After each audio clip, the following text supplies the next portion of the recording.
A ver. ¿Qué es lo que tenemos? A ver, para entrar a población. Un preview de flujo sanguíneo. ¿Cuáles son los componentes de la sangre?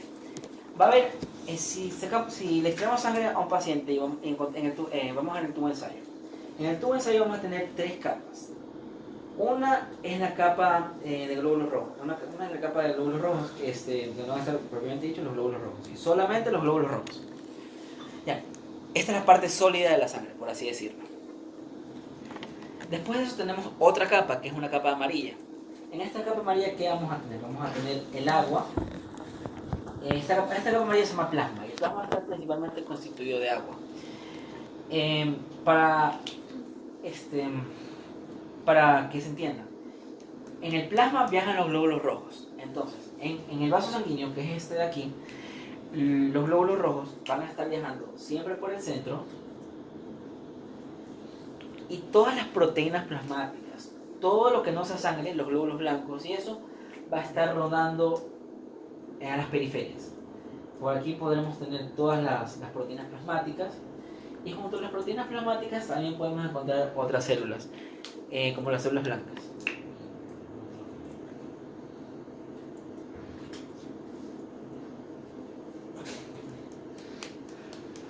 Y todo esto viaja por la sangre. Lo que me va a ayudar a que se transporten los eritrocitos es el plasma. Y en el plasma va a estar constituido, como les dije, principalmente de agua, y vamos a tener algo muy importante que son las proteínas. Dentro de estas proteínas vamos a tener lo que nos importa ahora, que son los factores de coagulación. Y con esto entendido, ya podemos empezar con la cosa. El plasma dijo que tenía agua, ¿qué más? Agua, proteína, todo lo que no es sangre. Todo lo que no sea sangre. Y otra, Sí, es. y otra capa, donde van a estar los glóbulos blancos, que esto es generalmente menos del 1%. Menos del 1%. Menos del 1%. Ok. La capa leucoplaquetaria. Okidoki. Antes de empezar con coagulación, tenemos que conocer qué es lo que mantiene a la sangre fluyendo normalmente. En nuestro plasma vamos a tener rotando unos fragmentos celulares, que no son células, pero tienen muchas propiedades celulares, que son las plaquetas. ¿Y qué va a mantener a estas plaquetas normalmente inactivas? Van a haber dos mecanismos. Uno es el complejo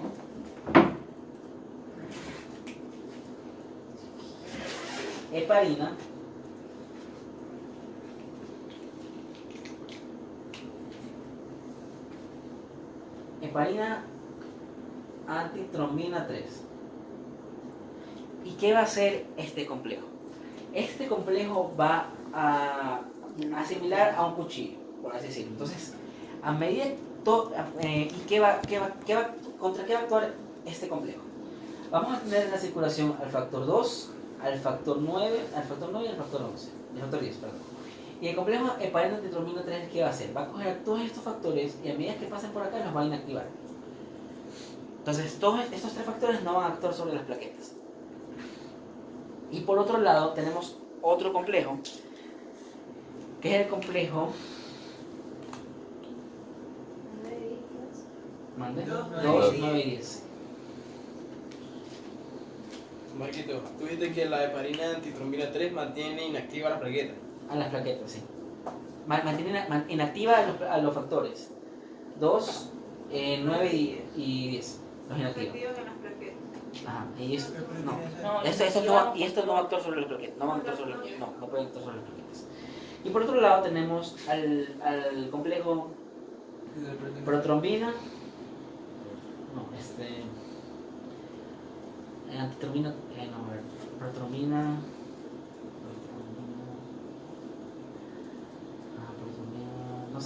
otra cosa. ¿Qué va a hacer este complejo? Va a activar a una proteína que se encuentra rondando también en el plasma. Trombina. Es modulina. Trombomodulina.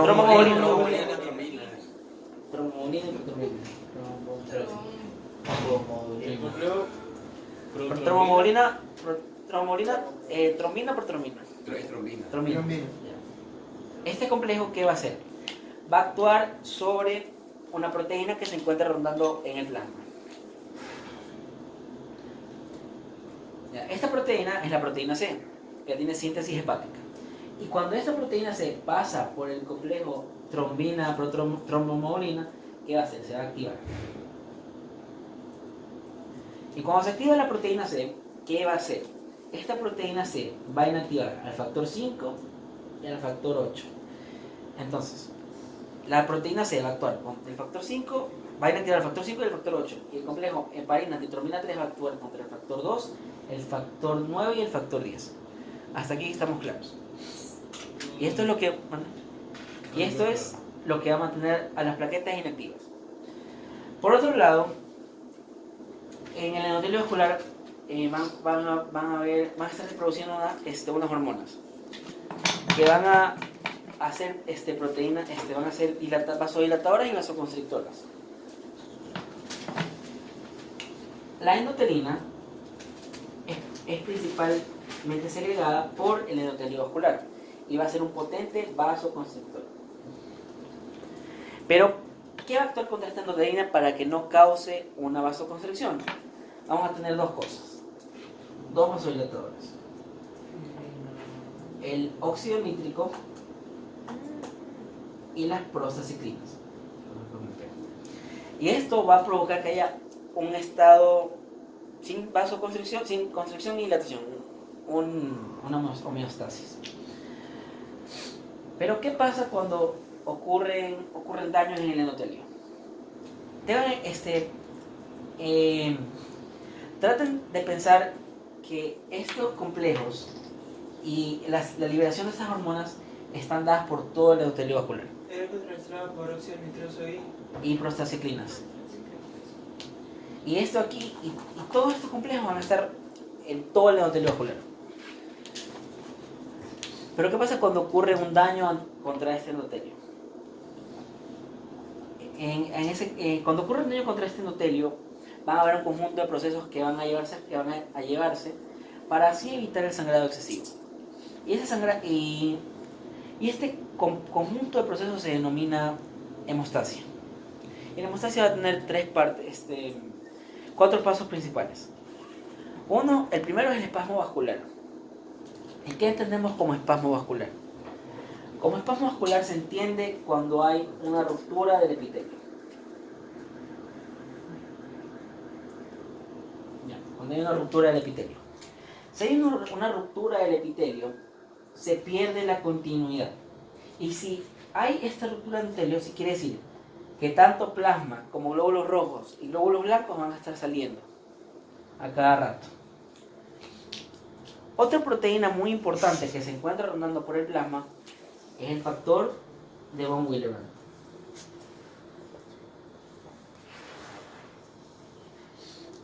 El factor de von Willebrand tiene una afinidad muy grande con el colágeno supraendotelial. Y cuando hay un daño y se expone este colágeno, el factor de von Willebrand va a venir y va a unirse al colágeno. Entonces, el factor de von Willebrand se va a unir al colágeno supraendotelial. Eso tenganlo claro. Y cuando se une el factor de von Willebrand al colágeno, todas estas plaquetas que están las plaquetas que estén circulando por esta región van a captar eso. Entonces, cuando hay el espasmo vascular, Es cuando se pierde la continuidad del endotelio. ya, entonces ahí el factor de von Willebrand, que es una proteína, va a unirse al colágeno supraendotelial. y ahí se vienen las plaquetas. Y cuando se une al colágeno supraendotelial, digamos que manda una señal, un SOS. Y este SOS va a llamar a una de estas plaquetas, va a llamar a las que estén más cerca.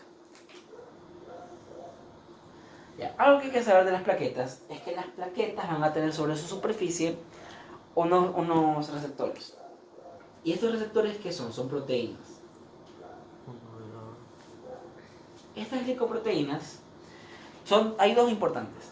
La glicoproteína 1B, 1X y la glicoproteína y otra que vamos a hablar ya mismo. Todavía no. Esta glicoproteína 1B, 1X, ¿qué va a hacer? Va a mediar la unión de las plaquetas con el factor de von Willebrand.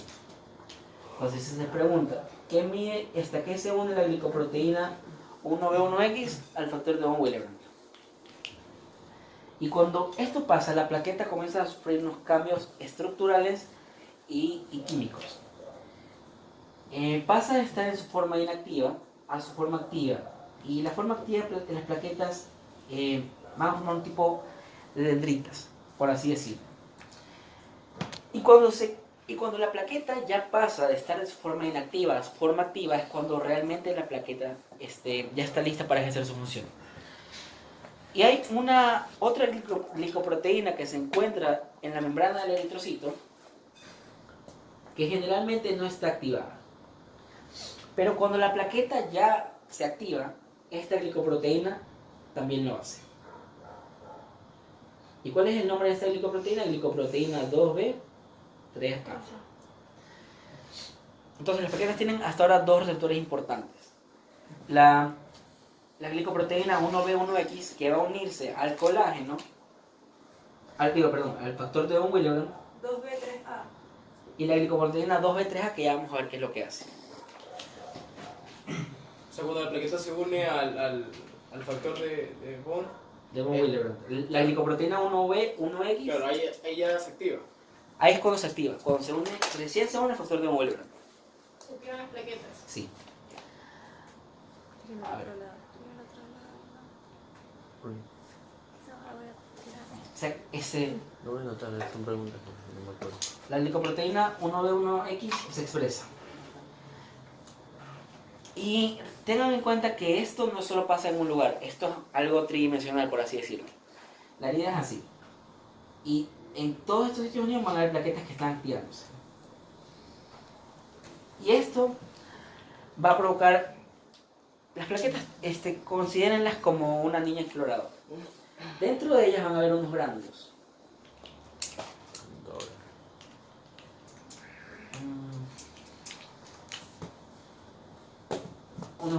Unos gránulos alfa y unos gránulos delta.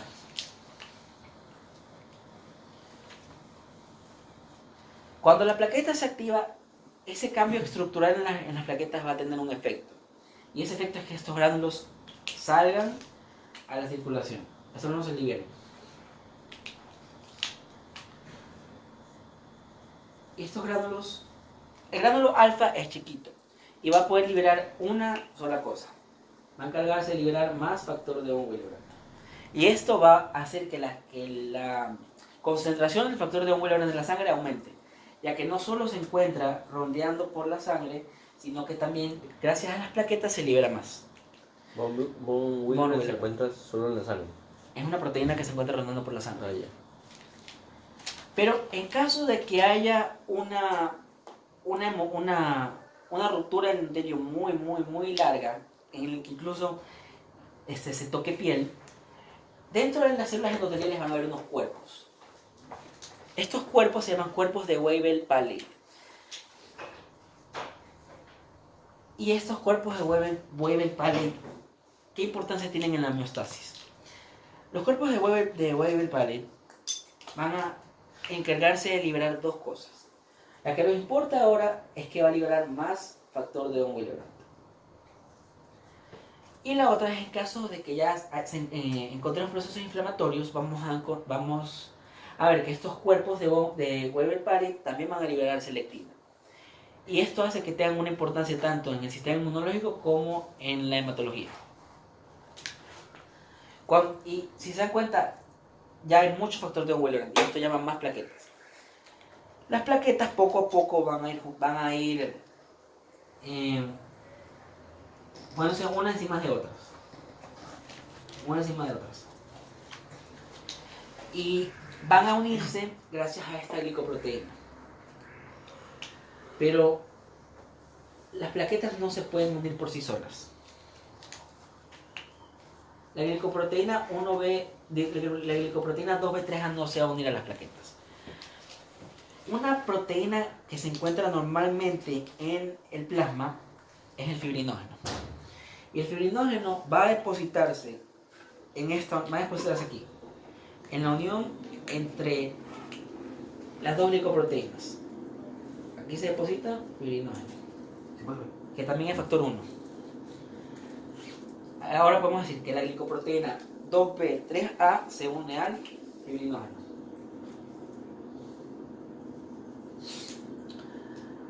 Ya. ¿Y qué pasa con los gránulos delta?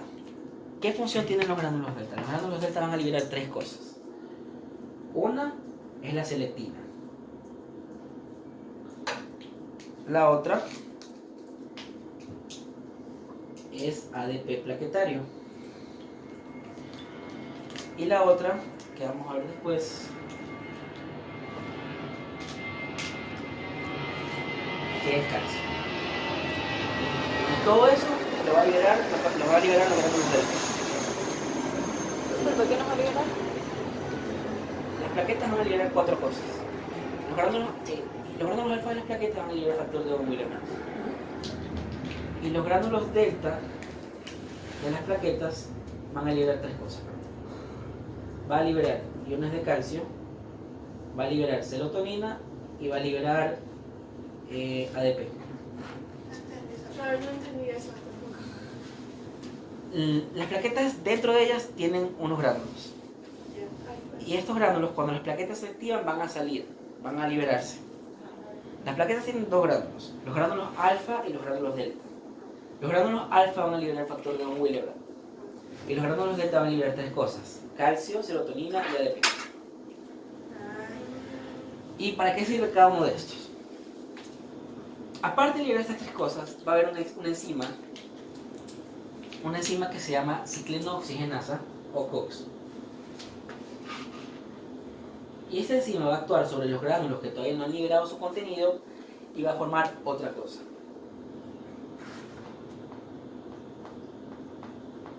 Tromboxano 2.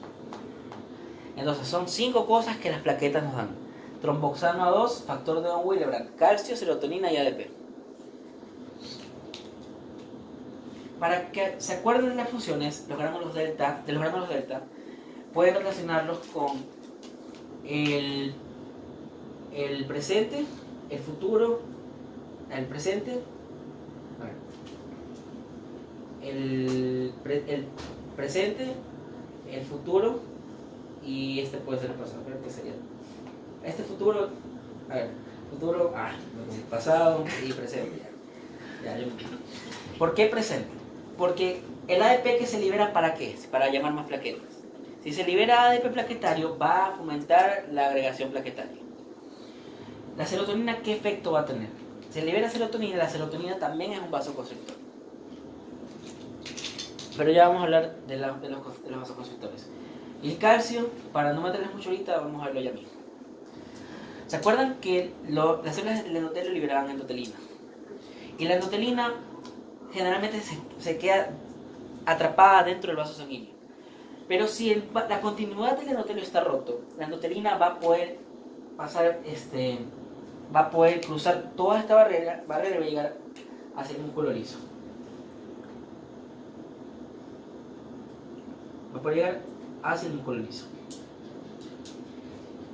Y en el músculo liso hay unos receptores donde se va a unir la endotelina.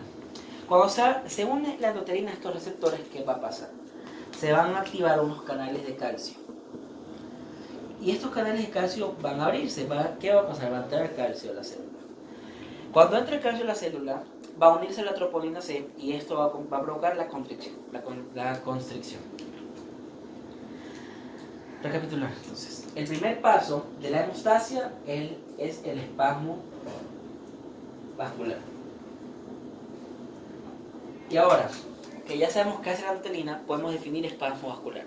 El espasmo vascular es ese estado de contracción que se da al momento que hay un daño en el endotelio vascular, y va a tener tres componentes. Uno es el reflejo miógeno, otro es el reflejo nervioso, otro es los factores autacoides, que son los factores que el endotelio genera propiamente, y el otro es el tromboxano 2, que ya van a ver por qué se lo puse de otro color. Reflejo miógeno. reflejo nervioso, Reflejo miógeno. factores autacoides y tromboxano 2. Se provoca. Estos son los pasos del espasmo vascular. Ay, ay, ay. A ver, el reflejo nervioso. El reflejo es esto aquí, la nutelina es los factores autacoides. La nutelina, recuerden que la liberaban, que la segregaban las células endoteliales. Y eso quiere decir factores autacoides. Esta es la ¿Cómo función se de los trata coides? Auta. autacoides. Bueno. Ya, y ese es los factores autacoides. Vale. La acción de la endotelina en el músculo liso. Ya. El reflejo nervioso. A veces el daño en el endotelio es tan profundo que no solo se daña en la capa, que se destruye completamente la capa de colágeno supraendotelial, y también incluso pueden dañarse las células musculares.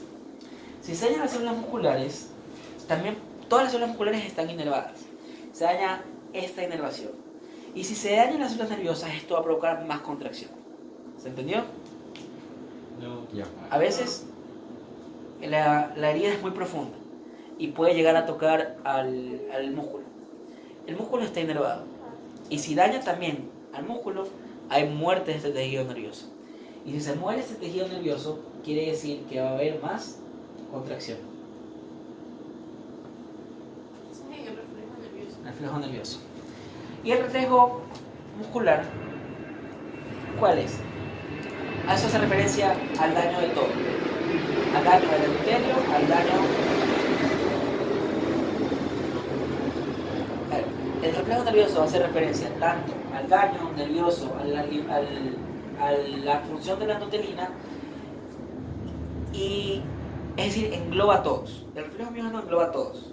Entonces, si les llegan a preguntar cuál de los siguientes va a tener un efecto sobre el reflejo miógeno local, y las opciones son espasmo vascular, reflejo nervioso o factores autacoides, todas o ninguno, ustedes van donde dicen todos y encierran, porque todos tienen algo que ver y todos tienen el mismo nivel de importancia. Pero hay otra cosa de la que no hemos hablado. Sobre ciertos gránulos va a actuar esta enzima, que es la ciclooxigenasa, y va a formar tromboxano 2. El tromboxano 2 va a pasar a la circulación. Y el tromboxano 2 es un potente vasoconstrictor. Al ser un potente vasoconstrictor, este tromboxano 2 también va a ir hacia los músculos, hacia las células musculares, y va a desencadenar una contracción como la de la nutelina, pero mayor. Entonces, si se les pregunta, de todos estos, ¿cuál va a tener la mayor influencia sobre el reflejo miógeno local? La respuesta es esta. Porque el tromboxano 2 es mucho más vasoconstrictor que la nutelina. Ese influye más en el reflejo miógeno. Sí. El tromboxano 2 va hacia el músculo liso. Va a afectar a los receptores del músculo liso.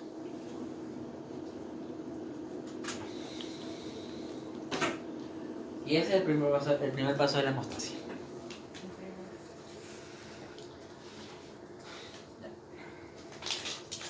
El segundo paso de la hemostasia es la agregación plaquetaria. ¿Y a qué hace referencia la agregación plaquetaria? A esto. A la activación de las plaquetas y a la unión de ellas gracias a la glicoproteína 2B3A y al fibrinógeno. Es algo que, si entienden el espasmo vascular y todo lo que lo rodea, es mucho más fácil de entender y no hay necesidad incluso de explicarlo. Entonces, si les preguntan qué es la agregación plaquetaria, es el proceso por el cual las plaquetas se activan y gracias a la activación de ciertas plaquetas, más plaquetas van a ayudar. Y se unen gracias al fibrinógeno, etc. Ya. Eso correspondería tanto al espasmo vascular como a la hemostasia primaria. Ahora, vamos a hablar de coagulación, que esto ya es más larga. La hemostasia primaria solo es agregación plaquetaria. La hemostasia secundaria engloba. Eso lo pondré acá. El espasmo vascular. El segundo paso, es la hemostasia primaria, que es la agregación plaquetaria solamente. El otro es la hemostasia secundaria. ¿Y qué viene incluido en la hemostasia secundaria? La coagulación, la formación del coágulo, Y la fibrina. no, y la regeneración del endotelio junto a todo lo que está para abajo. Todo esto engloba la hemostasia secundaria. Es decir, el tercero. El tercero, ¿Cuál es el tercero? la hemostasia secundaria. secundaria. ¿Y qué engloba la hemostasia secundaria? La coagulación, la formación del coágulo y la regeneración del endotelio. Y todo lo que está por debajo. A ver. Sí, ¿se acuerdan que el factor de von Willebrand estaba rondando por el plasma libremente? Y él entraba al juego cuando se exponía el colágeno supraendotelio. Otra proteína que va a estar rondando en el plasma libremente es el factor de Hagemann o el factor de superficie. 12. El factor 12. Y digamos que esto ha ido creciendo. No es solamente algo chiquito, sino que ahora es un monstruo de coágulo. Y con este coágulo, ¿qué hay? Hay fibrinógeno. En todo ese coágulo hay fibrinógeno que está uniendo las plaquetas. Pero las plaquetas no son lo suficientemente fuertes. Si se acuerdan, en la práctica, cuando les hacía el tiempo de sangría y les aplastaba el dedo, sangraban. Por eso es que necesita algo más fuerte. ¿Y eso algo más fuerte qué es? Es la malla de fibrina. ¿Y cómo se forma la malla de fibrina? Por toda la cascada de la población. Que es bastante. Entonces, a ver. Encontraron el borrador. ¿Dónde está? Ahí está. ¿Dónde estaba? A ver. Lo tenía en la casa. ¿Vas a explicarle la malla de la fibrina? Sí, hermanita, esta clase No, es magistral. ahorita. ¿Ahorita? Mira, va media hora de clase. Sí, ¿qué tiene que estoy en serio, estoy en fire. Se va a pasar, resumiste demasiado. No, va a pasar de 45 minutos. Sí, si me sigo inspirando, sí. A ver. Uno de los factores que se encuentra rondando libremente, la banda de Otto, es el factor 12. ¿Y qué va a ser el factor 12? El factor 12 se va a activar cuando ve esto. Toca esto y se activa. Factor 12 se activa. Toca el coágulo. Cuando toca el coágulo, para que se entienda. Y este factor 11, ¿qué dijimos que iba a hacer? Iba a activar el factor 11. Pero para que se active el factor 11 se necesita una cosa.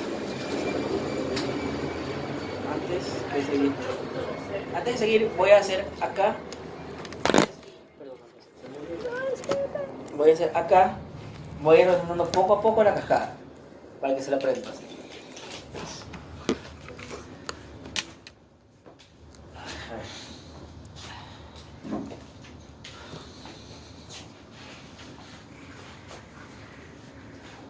Tenemos dos vías, ¿verdad? La intrínseca y la extrínseca. Yo me confundo con esto bastante. La extrínseca empezaba con el 12, ¿verdad? Sí. Sí. Ya, No, la intrínseca. intrínseca. La intrínseca cuando el Es que me confundo, no. Ya, Tienes que correr con el 7, ¿no? con el 3. Con el Con el 3. tres. Ya, entonces, se activa el factor 12. Esto es lo primero que pasa. Eso era la intrínseca. Empezaba con la activación del factor 12.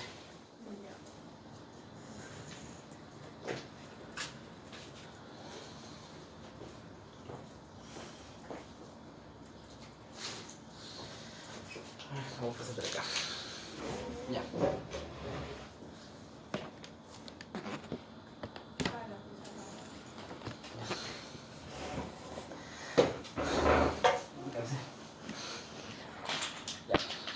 El factor 12 iba a activar entonces vía intrínseca. Todo empieza con la activación del factor 12 o el factor de Hagemann. Una vez que se activa el factor 12, este factor 12, ¿qué va a hacer? Va a actuar sobre otra proteína que se encuentra rondando por el cuerpo, factor 11. Pero para que se active el factor 11 necesitamos una cosa, es el siglinógeno de alto peso molecular. OK.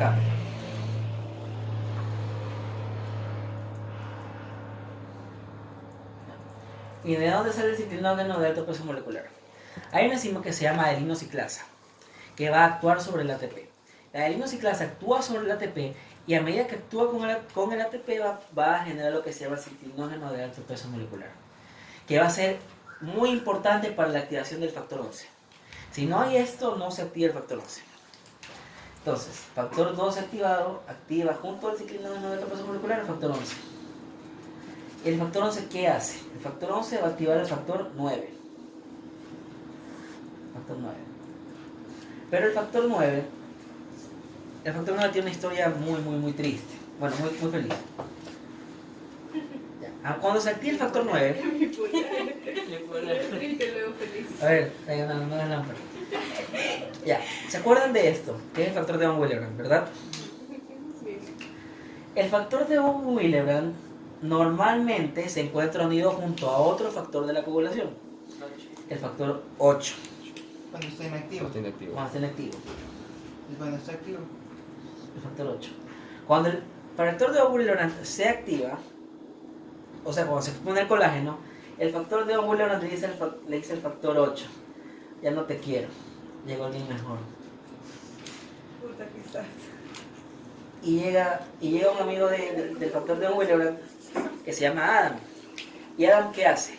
Adam llega aquí y le dice al factor 8, ¿qué tira, ñañito? Esta enzima se llama Adams 13 y va a separar, va a llevarse el factor de von Willebrand muy lejos hacia el colágeno. Se le lleva hasta otra provincia. Y el factor 8 se queda triste y desesperado recorriendo el plasma. Hasta que en otro lugar muy distante se activa el factor 9. Y este dice, mi crush está soltera y va para acá. Y se une junto al factor 9. Y entonces El factor 8 va a ayudar a la activación del factor 9. No, es al revés. A ver, El factor entonces- no ayuda al factor. ¿Qué cosa es? Entonces, el factor de von Willebrand inactivo tiene al 8. El activo tiene el 8. Cuando se activa, tiene Adam.